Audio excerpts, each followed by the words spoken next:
Sahipsiz, sessiz can dostlarımız, sokak hayvanlarının yanındayız.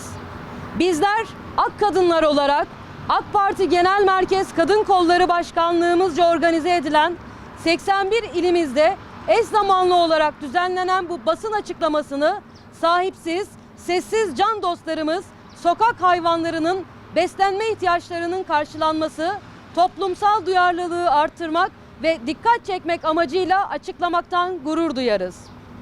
Bizlerin görevi Allah rızasını gözetmek, kendimizin olduğu kadar başkalarının ve yaratılmış diğer canlıların hayatlarını da gözeterek yaratılanı severim yaradandan ötürü düsturunca yaşamak ve dünyayı güzelleştirmektir.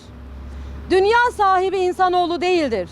Bu mavi gezegende bizim kadar yüce yaratıcının yaratmış olduğu diğer canlıların ve gelecek nesillerin de yaşama hakkı vardır.